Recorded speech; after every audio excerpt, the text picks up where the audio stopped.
Good afternoon, everyone. First, I want to thank John Snow Lab for letting me here being here today. I'm Miguel Ángel Rodriguez. I have two PhDs, the first one in industrial engineering and the second one in economics. I have worked on artificial intelligence solutions in both of my PhD programs. And today, I'm here to talk about the jobs or what we are doing in Acciona. Right now, I'm the Data Science and Artificial Intelligence Manager at Acciona Digital Hub. I'm here to talk about our company, to introduce our company, and to talk about the projects we are developing using this technology. Even though I'm the one giving this presentation today, I want to highlight that there is an amazing team of data scientists working behind the scenes. I would like to acknowledge the contribution of Carmen Camuñas, our Digital Hub Director, the PhD Jorge Artieda, who leads our digital technology efforts, and Bernardo Soto, one of our most talented data scientists on the team. Our presentation is organized into three different parts. In the first part, I will talk about Acciona, the digital hub, and how we are using natural language processing. In the second part, I will introduce the React agents from LangChain. And lastly, in the third part, we will discuss about some real-world application we are testing in Acciona. Sorry. I'm going to start with a brief description on Acciona. Acciona is a multinational company that operates in more than 40 countries. We have over 45,000 employees and boast more than 100 years of experience. Regarding the sectors where we operate, primarily, as you can see here in the slide, we are involved in energy and construction related to underground tunnels, energy facilities, or highways. We also have a significant presence on water treatment sector, city management, social projects, real estate, and financial services. For all these businesses, the Digital Hub provides research and development services for innovative digital solutions. So you can imagine the wide range of data science use cases we have into the department. Let me introduce the Digital Hub.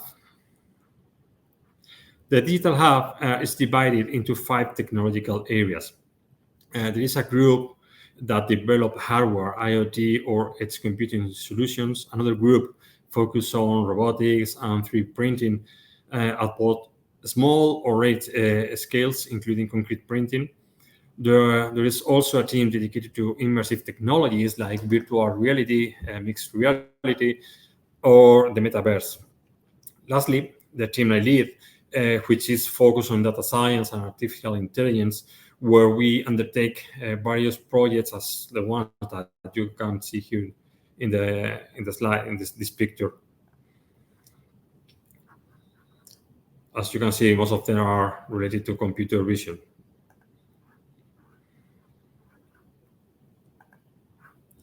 Now, let's talk about the most important use cases we have identified with the use of natural language processing technology into Acciona. We have to consider that we are right now on the first steps, taking the first approach to the technology. Some of the key necessities we have included quickly an accurate summarizing large amounts of information in various languages and fields, providing precise answers to specific questions based on documents content. Imagine that we want to participate in a tendering process or whatever. We cannot be reading, analyzing the huge volume of information that we need to analyze for that tendering process. We need standardizing document formats, automating data extraction for various even unrelated sources or databases, conducting semantic searches in text, categorizing by topics or sentiment as required. Creating content, we have to create content for apps or web pages that we have to develop, so different solutions. And lastly, translating complex documents into different languages, and for sure into a safe environment. We have to keep all the information safe. To develop all these use cases, we have been working with the React Agent technology. Many of you might already be familiar with it, but let's go through a brief introduction of this technology. I'm sure that you know what an agent is. An agent is essentially an entity that has the ability to combine verbal reasoning with the execution of a specific action based on a given purpose. These agents use natural language models or large language models to interact with the environment. In the same way, we can interact with the databases by sending it a query, or with a computer application by communicating with it correctly. Agents have the ability to use all these resources they have or their disposal to attempt to accomplish the task assigned to them, trying to multiple times until they achieve their goals, and are learning from their mistakes so they can repeat actions until they get the task. It was last year when this paper, the paper that we can see here in the slide, was published, where the authors introduced the React agent that has been delivering excellent results for the use cases that we are doing. This agent has been integrated into the LangChain framework, making it accessible for everyone to use it. The agent's reasoning process is shown in the picture, as we can see here. In this process, the agent starts with, we have to start with the language model, and we request a task from this model in natural language using a text prompt, the famous prompts that we are listening every day. For instance, retrieve the availability data from a server A from the past 10 years, just to give an example. The model interprets that we are asking and generates a plan to what we need, or what he has to need to do, the different actions he has to complete to accomplish with the task that we are asking. Following the sample, it might consider the large language model might consider that it needs to know where the availability data is stored and how to retrieve it from there.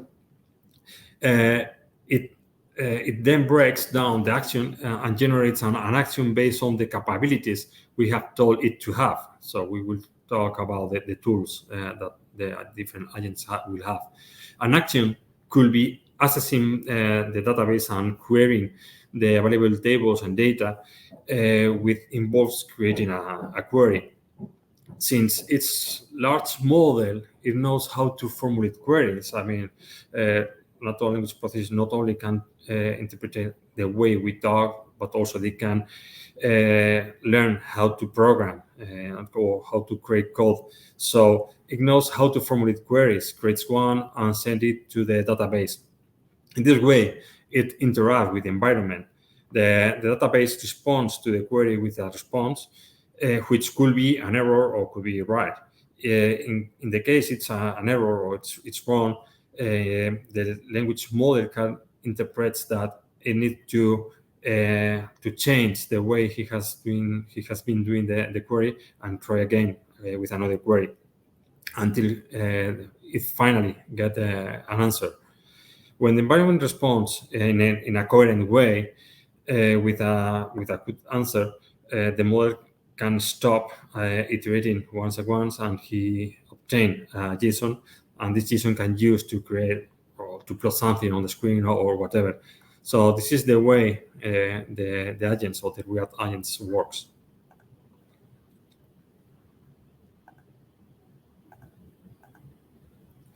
Finally, when we get the final answer, the process finished. This seems to be really complicated, but it's not too complicated. It's really easy. You only need to select from the with the LangChain model. You only need to select and load a large model into memory, which can be one of the OpenAI or Hugging Face or whatever other models that are available to do that. Based on our experience, I can say that we are mainly working with the OpenAI model. It works really, really good. On a second step, you have to create a set of tools. A tool can be, for example, the ability to connect to a database by providing the credentials or giving it the code of a specific Python function to create a model or whatever the thing. I mean, you can create different tools with different purpose, using APIs, using your own function, simple functions, really complex functions. Perhaps a tool could be another agent working or with a specific task or created for a specific task or whatever. And finally, you have to create the agent. With it, using the line change module that can be integrated, and you can program with using Python. Here in his slide, we are talking about the LangChain React that we are using. It's really simple to code it, as I said. Here we can see how the language model is loaded in this part of the slide on the left part of the screen. We can see how the language model is loaded and how we configure the level of freedom we want to give to the model to provide more or less creative responses. If you want to look for content in documents, or you have to give not too much freedom or creativity to the model. On the other part of the picture, we have defined the tools. The most important field are the function name, which is how the agent calls to the tool. The description is where we have to tell to the agent what the tool is for. It's crucial to provide as much information as possible. For example, in the lower picture, we not only specified the function's purpose, but also provide an example of the expected output format we want to obtain. Finally, the function is the code that actually does the action using the input that the model has taken into account. Here, we can see how to generate the agent. I won't go into detail, but basically, we provide it with a set of tools we have created, the language model we want to use for each agent, the memory, which means whether we want to give to the agent the ability to remember what has happened in the previous iterations of its reasoning process. We also configure parsing, which is the way we check if the expected response meets the desired requirements. It's really, really important in the case that we want to use the response to interact with code, where we have to access to a data frame or whatever. The exactly words has to be with exactly name of the variables in the code. So we have to be sure that the answer that we are getting fulfill the requirements to fix well with the code. Finally, we specify the kind of agent that we want to use. There are different kinds of agents, as we can see in this slide. There are different types, but the most common ones are the zero shot and the few shot. For sure that you are using a huge number of different agents, but these are the main agents that we are using in our business cases. The difference between them is that in the first one, we don't provide additional context. It directly performs the action based on a prompt and using the creative tools. And in the few shot, we provide specific initial context, such as detailed examples of the expected output we want to obtain in the agent, or information about the particular business. We are going to see an example about how to create this agent in this presentation. In this simple example of the agent reasoning process, where it starts with a question asked at the top in the picture and generates a thought, such as realizing the need to find information on the requested topics. It initiates an action, retrieves an observation, process it, and repeat this loop once and once again. So we can see how the agent make a thought, think about what he has to do to fulfill the task he was created for. Now, I think that we have a general idea of what agents are and how they work. Let's now take a look at some of the different use cases that we are developing here in Acciona. One of the main use cases we are working on is the availability to visualize specific data stored in unknown databases for users. I mean, the users, they don't have to know where data are stored. They only have a necessity, and they want to ask to the system to fulfill this necessity without knowing anything regarding to the systems.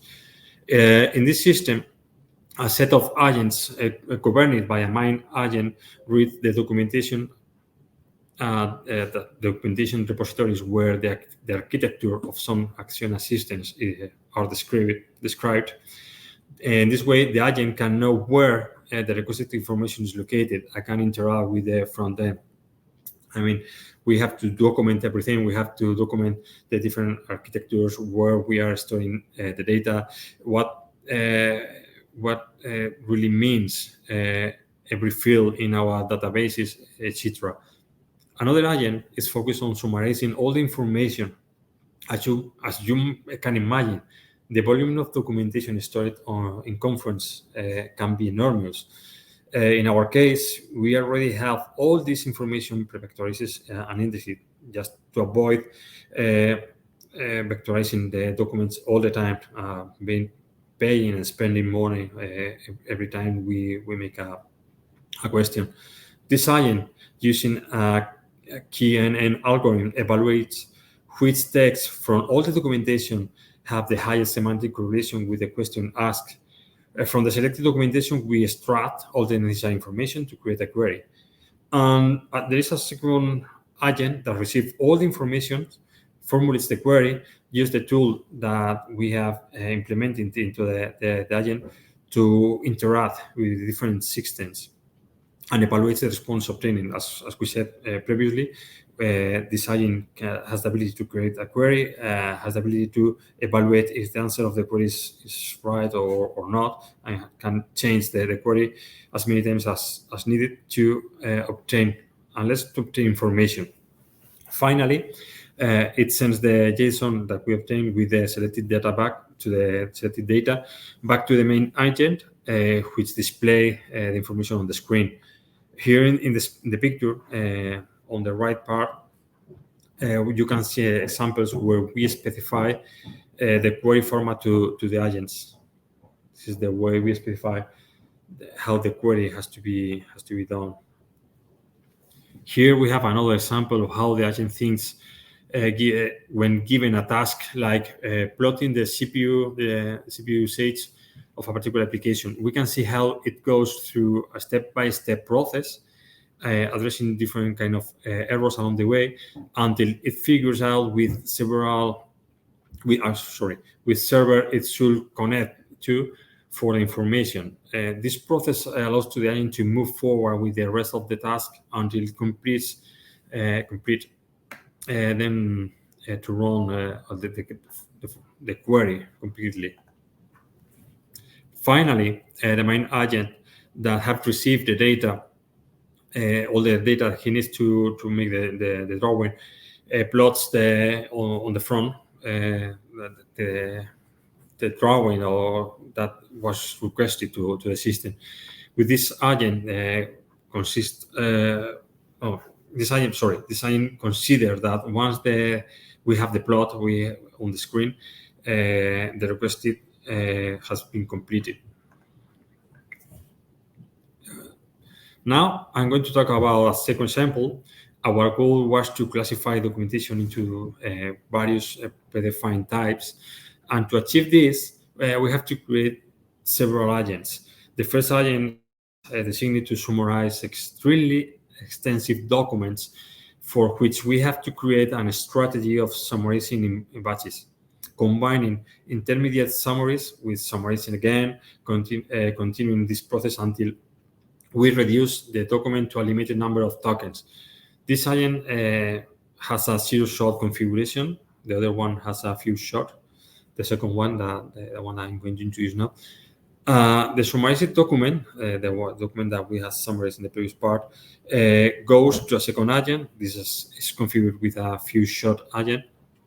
This agent receives as prompt the summary that we have obtained in the first part, a list of possible categories where the document could be classified, along with a detailed description of what should be included in each category. Additionally, it receives two examples of documents that have been currently classified, as it's shown in the code that we have here in the picture. So we are not including the full example, but we are just showing the different parts of the prompt. With this starting information, we instruct the agent to tell us which of the two indicated classes it's more similar to. Using the response, we retain the selected class and compare it again with another sample document from a non-processed class, and we iterate in this manner until we compare the winner with each situation with the rest of the classes. As a result, we obtain a winning class, and this pros, we call this pros the king of the mountain. I mean, we compare one class of document with another class of document. The winner comparing with a specific class continues in the competition, and we compare again this winning class with another class, making again at the prompt and comparing the semantic of the different documents. However, at the end, we need a metric to scale the level of semantic similarity with the document. I mean, we want to be sure that the class of the document, or the class in which we have put the document, is the correct class, because there are classes that are really, really similar. Imagine that we are talking about environmental issues. Perhaps it's really similar a study of environmental impact to another document where we talk about environmental things that we have to do to establish whatever. No? So the meaning or the semantic involved in that documents are really, really similar, and it's really difficult to classify this document. To achieve this, we take its summary along with the label that we have created, and we use another methodology, again a KNN process to extract or to create clusters with the different kind of classes, and we classify each document in the class it's more similar to. To conclude, let's mention a few challenges that we are facing in Acciona. Summing it up, the main problems are dealing with a lot of documents, which can make us lose context. These documents are huge, so perhaps the key semantic issues are in one part of the document, and there are other key parts to identify which kind of document or whatever are in a really different part of the document. So we have to manage these large documents that make us lose context, and documents that looks very, very, very similar in meaning. So it's making hard to classify them accurately. And you can get more information in the slide regarding the different challenges that we are facing. For instance, imagine that we are talking again the case we have to classify documents.